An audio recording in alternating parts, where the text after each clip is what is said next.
What's good, everybody? It's your boy O'Shea Duke Jackson back at it again with another episode of The Celebrity Jump. And it's your boy O'Shea Duke Jackson, man. I want to salute to all the black men out there. Give yourself a round of applause for being here and making it through the pandemic. We definitely appreciate you, brothers. Make sure that you stay safe.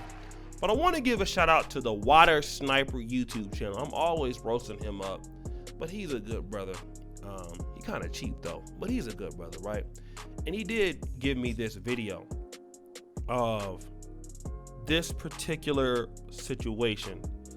And what's funny about this is, I'm currently in Uganda right now, and the video that I'm going to show you is based out of Kenya. Now, my editor is from Nairobi, Kenya, and he can tell by the accent of the Swahili that's being spoken in this is that these people are from like the coastal region. Maybe he's living in Mombasa. And so let me just give you a little bit of details about that. Mombasa is like kind of like like a beachy area.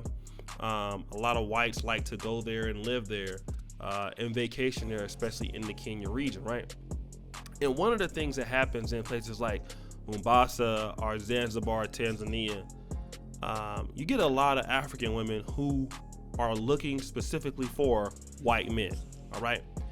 They're tired of black men. They're tired of dealing with African men. They're tired of dealing with local men.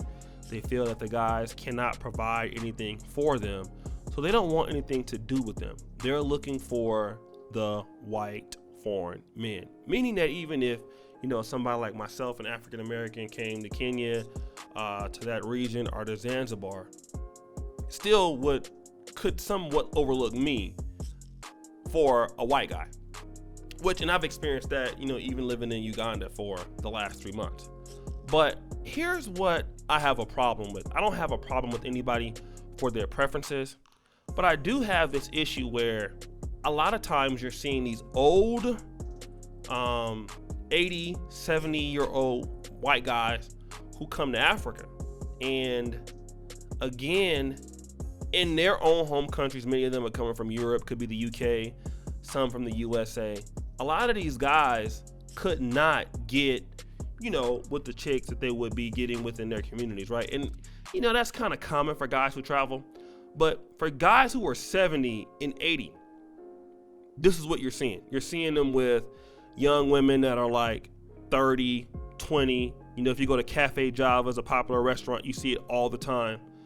And then these chicks are looking around like they found the newest thing. Like, oh my God, like the worship of Caucasian men is really huge on the continent. Whereas in America, you won't really see black women worshiping, white men that are older. They'll worship white guys, but at least they're in the same age group. Here in Africa, it's like it doesn't matter. But in this particular case, this particular young lady that you see in the still shot here, and she's grabbing this white guy, older white guy.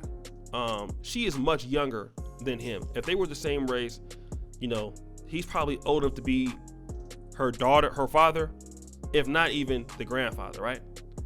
And she has caught him cheating on her. All right. She's been with him for, a few years now. And I don't know if it didn't work out, but for whatever reason, she's found out that he's having an affair. Now, interestingly enough, it's not good enough for her to just get her stuff and leave. She's trying to publicly embarrass the guy. And who is she looking for help from? Let's play a little Who Wants to Be a Negro Heir, Dima. So who is this lady looking for help from? Is she looking for help from A, Kenyan men, B, Kenyan men, C, Kenyan men, D, Kenyan men, or E, all of the above? Drum roll, please.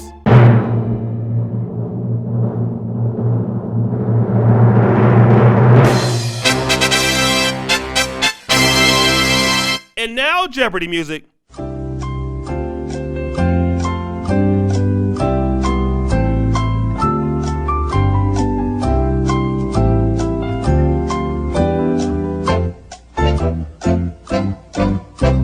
It's E, all of the above.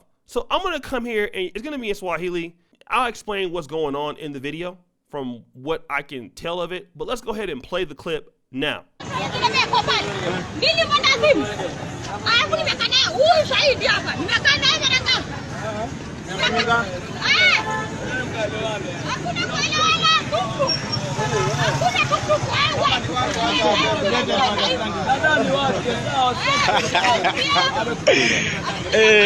Karibu Afrika ise.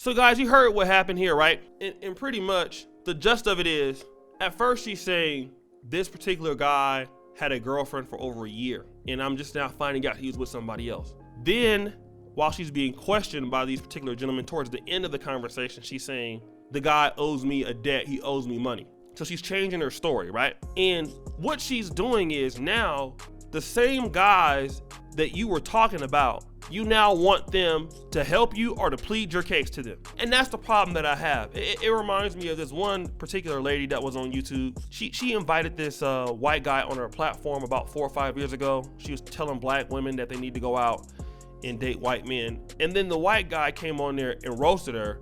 And then she was like, well, why didn't you black men defend me? This is the same thing. I don't get this. Sisters who get with guys like this. You're talking about you don't want to deal with black men because, you know, black men are cheating, black men are doing this, black men are doing that. But then you go out and you get with a guy, and a lot of times I have to be honest, when it comes to Africa, you know, not a lot of high-end white people come to the continent like as you would think, right? A lot of these people are, you know, not very wealthy. They're not, you know, don't have a whole lot of money. They may have some money, but it's not like they're doing very, very well. So you come across these people and you elevate them over your own people. And then when they do the same thing, here you go back to the same people that you were probably dissing them. And it happens like if you, for example, in the black community, a lot of sisters will tell a white guy about her problems with black men. Just like a lot of black men, and we know this is true, you know, you'll get with a white girl and then you'll go around and you'll talk about black women, how you don't like them, you know, how they're ghetto and stuff like that. And then, you know, but let something happen, you know, all of a sudden here you are coming back to the black community.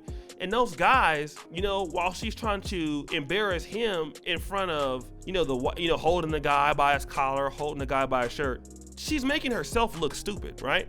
And I'm so glad that the guys were red-pilled enough, because what if these dudes were trying to fight this guy, this old guy, right? Obviously, he looks like he's scared. He looks like he can't defend himself. The woman is not having a tough time, you know, grabbing him, or he probably is afraid to break free of the hold because he's afraid that the other guys will attack him. And if those guys were simps, they would have attacked him, right? You know, and I hate to say this, what if this guy was in the African American community and she would have said what she's saying, like, oh, he owes me money, he didn't pay me.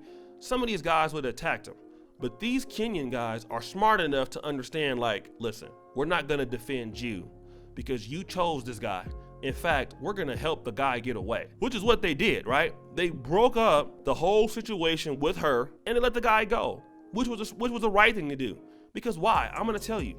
A lot of times as black men, we have these same situations with our own women, where the woman will tell the woman, like, yo, don't deal with this dude. She'll go deal with him anyway. A lot of you brothers got sisters, you know, she'll deal with the guy ain't no good. Just like this guy wasn't no good. Then you want to come back to the brother or to your friend or to whoever to help you from the situation. And then once that happens, now you're upset.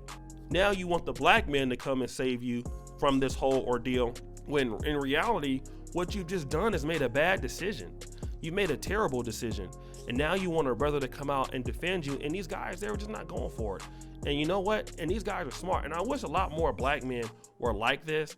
You know, brothers, you got to stop falling for the okie doke. You know what I'm saying? Your brothers got to stop falling for it. So, and that's one thing that I want to talk about. Let me just say this. Shout out to our Facebook page, facebook.com/Negro Manosphere.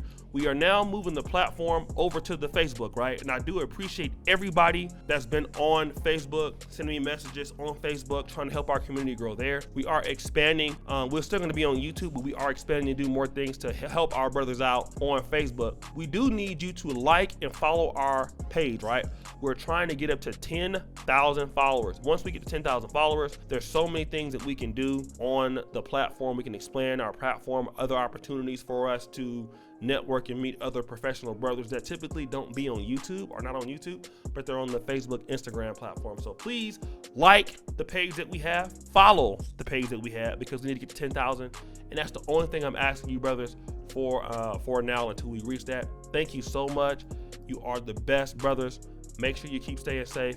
And as you brothers always know, the buffoonery is remaining at an all-time high. You can go to the first comment pinned to the top, find our facebook.com page /Negro Manosphere, and like and follow it. Peace out.